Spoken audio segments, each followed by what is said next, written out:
सभी को जय मसीह की। खुदा के अनुग्रह में आप सभी का स्वागत है आपके चैनल गॉड्स एंजल में। तो आज का सवाल है, बाइबल में सिर्फ 4 सुसमाचार ही क्यों हैं? 5 क्यों नहीं या 3 क्यों नहीं? बहुत सारे सुसमाचार थे, मगर जब पवित्र आत्मा के द्वारा बाइबल को रचा गया तो उसमें सिर्फ 4 सुसमाचार ही क्यों दिए गए? तो उसका जवाब है कि खुदा युगायुग एक सा खुदा है। जब परमेश्वर ने पूरी सृष्टि और कायनात की रचना करी, उसके बाद जब हम पुकारते हैं अब्राहम, इसहाक, याकूब का खुदा, और जब याकूब के 12 बेटे और आगे चल के उनके 4 गोत्र बनाए गए, बिल्कुल उसी तरह प्रभु यीशु मसीह के द्वारा 12 चेले चुने गए और उनके द्वारा लिखे गए सुसमाचारों में से बाइबल में सिर्फ 4 सुसमाचार पाए जाते हैं। जैसे सुलेमान के पहले दिन वर्शिप करने पर वो मंदिर में 120 याजक थे, बिल्कुल उसी तरह जिस दिन पवित्र आत्मा का आगमन इस धरती पर होता है, डे ऑफ पेंटिकोस्ट के दिन, तो 120 विश्वासी एक साथ उस पवित्र आत्मा का इंतजार कर रहे थे।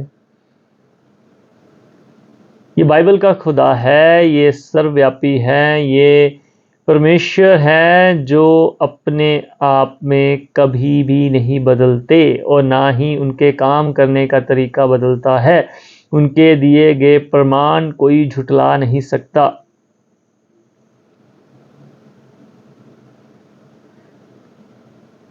जो मेडिकल जानते हैं और जो नहीं जानते वो गूगल कर सकते हैं।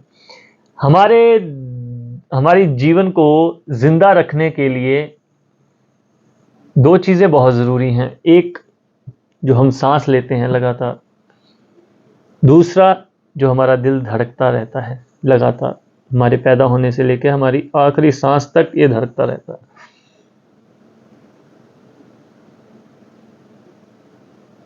दिल का काम क्या है? दिल का काम है हमारे पूरे डीऑक्सीजनेटेड ब्लड को वो लेता है, और जब दिल के 4 चैम्बर्स हैं, 1 2 3 4, वो इन सुपीरियर वेना कवा से, मेडिकल में नहीं जाएंगे, तो वो पूरे डीऑक्सीजनेटेड ब्लड को लेता है, जिसमें तरह तरह की गंदगी है। डीऑक्सीजनेटेड ब्लड है, उसमें बहुत सारी गैसेस हैं जो हमारे लिए बहुत हार्मफुल हैं। तो प्रभु ने हमारे जीवन को ऐसे रचा है, हमारे शरीर को ऐसे रचा है कि वो पूरा का पूरा बॉडी का ब्लड हार्ट में आता है, और जब वो चारों चैम्बर में से होके निकलता है तो वो ऑक्सीजनेटेड हो जाता है। उसमें WBCs, RBCs और जितने भी इम्यूनिटी के या जितने भी ताकत वाले तत्व हैं वो उसमें आ जाते हैं। एक पूरा गंदा वाला ब्लड जब 4 चैम्बर में से होके गुजरता है तो वो ताकतवर हो जाता है। बिल्कुल उसी तरह जब आप अपने जीवन को प्रभु यीशु मसीह को उद्धारकर्ता करके स्वीकार करते हैं और अपने जीवन को इन 4 सुसमाचारों में से निकालते हैं, तो प्रभु में भर जाते हैं, पवित्र आत्मा में भर जाते हैं, खुदा के वचन से भर जाते हैं,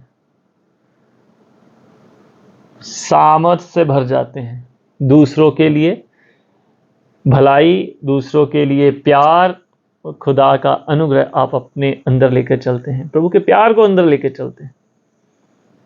वही काम हार्ट का है, उसमें भी 4 चैम्बर हैं। वही काम बाइबल का है, और बाइबल का जो हार्ट है, जो दिल है, वो सुसमाचार है। खुदा युगायुग एक सा खुदा है।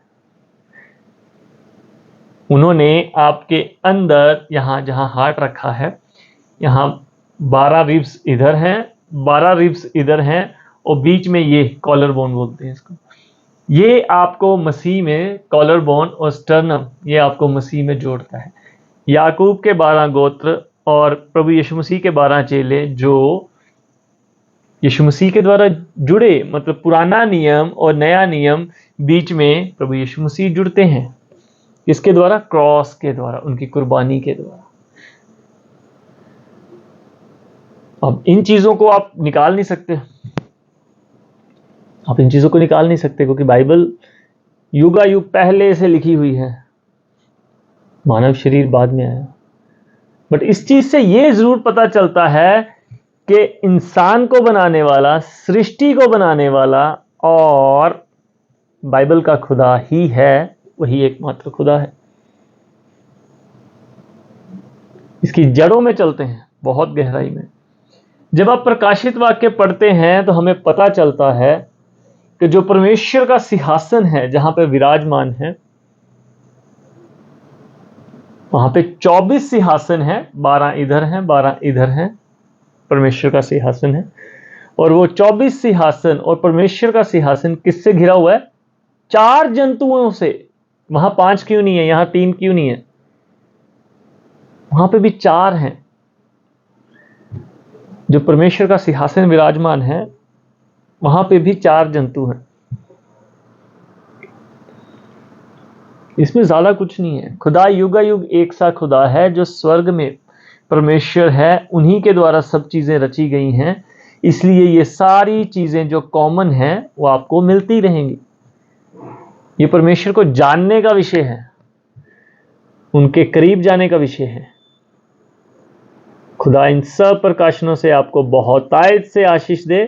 प्रभु का अनुग्रह आप सब पर बना रहे और वचन को पढ़ते रहें, वचन में बढ़ते रहें। सभी को जय मसीह की। आमीन।